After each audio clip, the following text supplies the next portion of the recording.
Dear students, in the series of lectures on metric space, we are studying the point set theory, बिंदु समुच्चय सिद्धांत।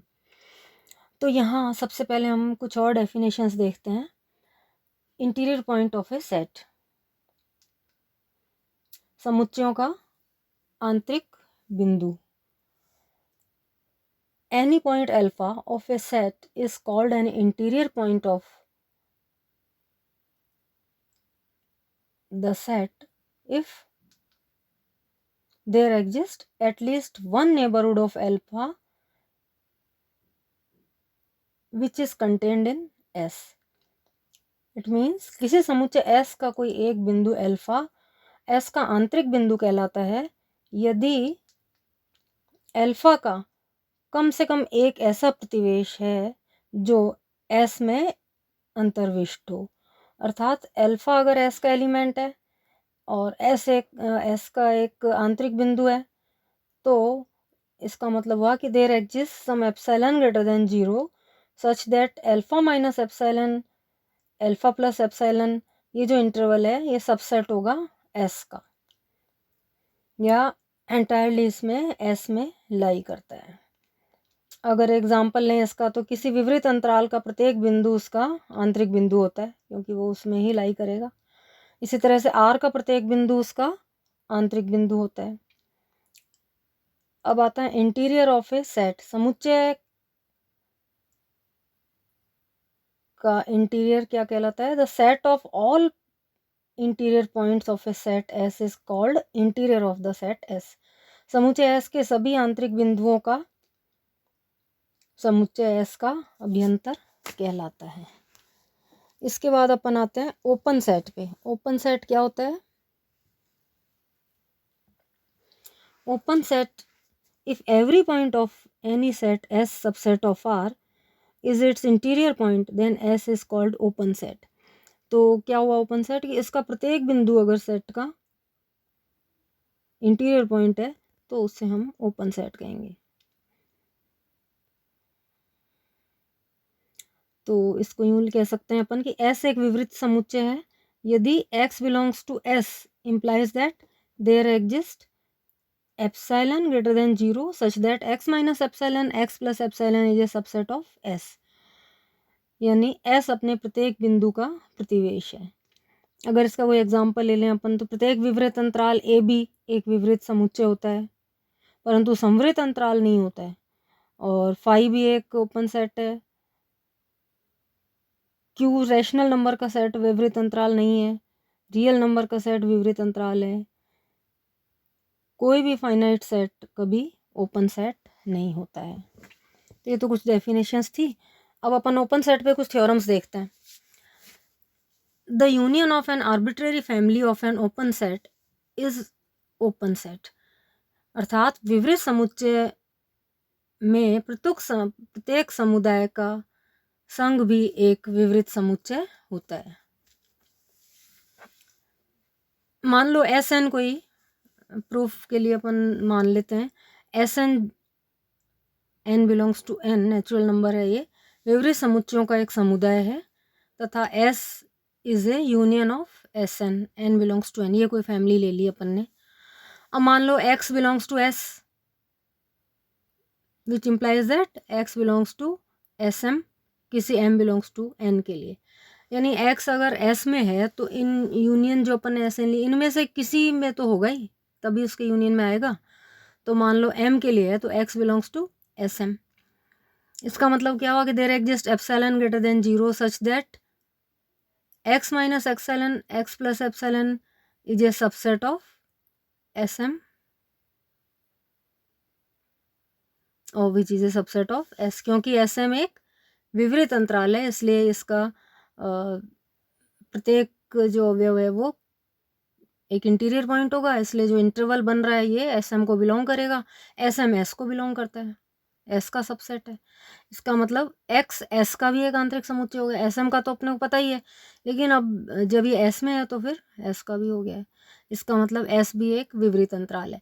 तो अगर विवृत अंतरालों का यूनियन लेते हैं, फाइनाइट यूनियन, तो वो भी एक विवृत अंतराल होगा। यही अपने को प्रूव करना था। विवृत समुच्चयों के प्रत्येक समुदाय का संघ भी एक विवृत समुच्चय होता है। नेक्स्ट अगर देखें अपन इसकी theorem, the intersection of a finite number of open sets is an open set. किसी परिमित संख्या में विवृत समुच्चयों का सर्वनिष्ठ भी एक विवृत समुच्चय होता है। फाइनाइट नंबर ऑफ वो ले लेते हैं अपन ओपन सेट्स, उनका इंटरसेक्शन भी एक ओपन सेट होगा, लेकिन वो फाइनाइट होने चाहिए। अब मान लिया कि ऐसा ही कोई है, विवृत समुच्चयों का समुदाय है i = 1 to n, और s मान लेते हैं अपन intersection of S i = 1 to n, इनका इंटरसेक्शन मान लिया। अब x अगर s को बिलोंग करता है, इसका मतलब x belongs to S I for every i, यहाँ इंटरसेक्शन की बात है।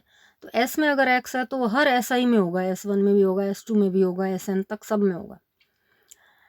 इसका मतलब क्या हुआ, there exist epsilon greater than 0 such that x minus epsilon x plus epsilon is a subset of si,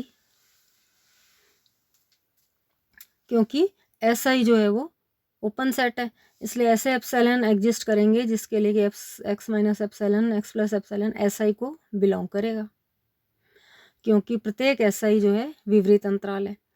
अब यदि अपन एप्सिलॉन ऐसा मान लें कि minimum of epsilon 1 epsilon 2 epsilon n ले लें, तो x minus epsilon x plus epsilon is a subset of x minus epsilon i x plus epsilon i which is a subset of si। इससे भी कोई छोटा अगर बना लिया अपन ने इस इंटरवल, तो वो इसको बिलोंग करेगा, इसका सबसेट होगा। और ये किसका सबसेट है, si का। इसका मतलब x minus epsilon x plus epsilon is a subset of her एक si में, इसका मतलब इंटरसेक्शन में भी होगा, subset of intersection of si i = 1 to n, इसको अपन ने s माना है। इसका मतलब हुआ कि x s का एक आंतरिक बिंदु है, क्योंकि ये इंटरवल s को भी अंदर है, इंटरविस्ट कर रहा है, यानी सबसेट है, तो s भी एक ओपन इंटरवल होगा। इसका मतलब intersection of open intervals, finite number of intersection of open interval is again an open interval.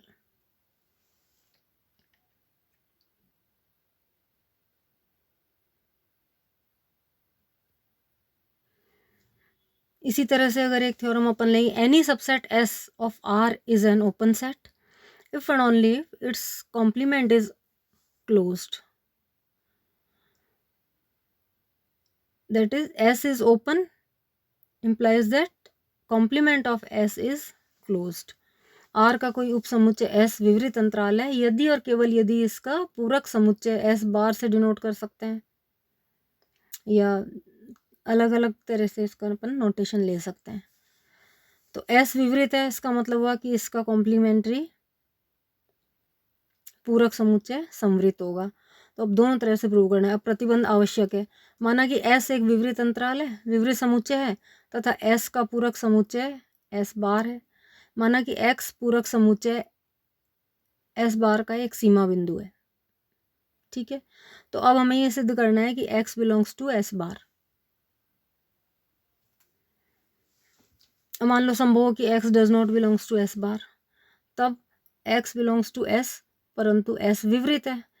अब विवृत की डेफिनेशन लगा दें यहाँ, तो there exist epsilon greater than 0 such that x minus epsilon x plus epsilon जो अपन ये बन रहा है इंटरवल, ये S को बिलोंग करेगा, विच इम्प्लाइज दैट x के एप्सिलॉन प्रतिवेश में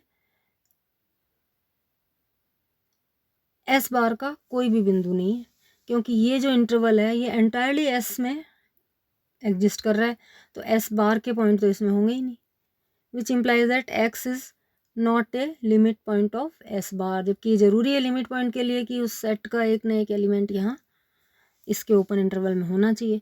तो ये अपना कंट्राडिक्शन है। अपन ने तो माना था कि x पूरक समुच्चय का एक लिमिट पॉइंट था, वो यहाँ नहीं आ रहा है, वो गलत हो गया। तो ये हमारी मान्यता का विरोधाभास है, जैसे contradiction to our assumption. Therefore x is belongs to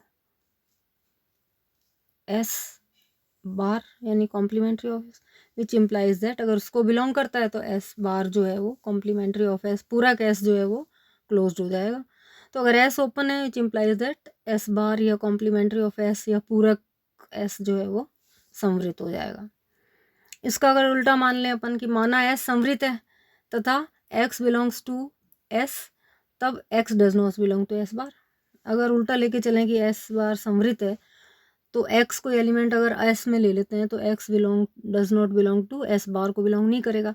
अब क्योंकि X does not belongs to S bar तथा एस बार संवृत है, अतः एक्स एस बार का सीमा बिंदु नहीं, क्योंकि वो क्लोज्ड है, उसका एलिमेंट नहीं है, तो वो उसका सीमा बिंदु भी नहीं होगा।